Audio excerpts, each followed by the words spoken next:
মাদ্রাসার মধ্যে তিনি বুখারী পড়াইলেন দীর্ঘদিন।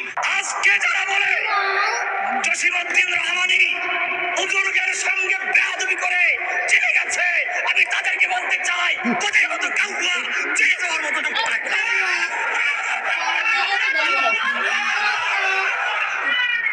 ওই বেয়াদব চিন্তা করে নাই জেনে গেছেন ইউসুফ আলাইহিস সালাম, জেনে গেছেন আমাদের প্রিয় নবী মুহাম্মদ সাল্লাল্লাহু আলাইহি ওয়াসাল্লাম আসতেছে ঘটনার মধ্যে 3 বছর পর্যন্ত। এরপরই আসবে আল্লাহর নবীকে গৃহ শিয়াবে আবি তালেবে বন্দী করে দেওয়া। আমাদের এই জেলের চক্কর ইঞ্জিন, খাদ্য নেই, পানি নেই। আমাদের তো জেলখানায় খাদ্য পানি আছে,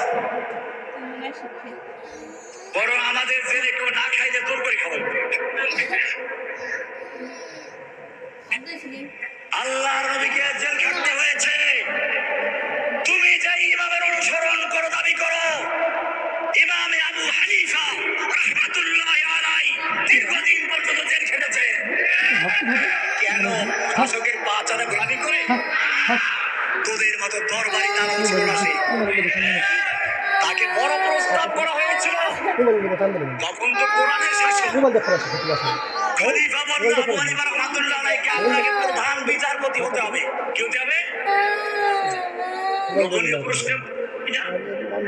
একজন দেখেন না খালি কওমি জননী খেতাব দিয়ে বাইতুল মুকাররমের ক্ষতি করেছে, জননী পালিয়েছে, খতিব পালিয়েছে। আজ পর্যন্ত শোনা গেছে কোথাও যে সরকার পরিবর্তনের সাথে সাথে মসজিদ খতিব পরিবর্তন হয়? বুঝতে পারছেন কিছু? জননী পালিয়েছে, জননীর নিয়োগকৃত খতিব পালিয়েছে।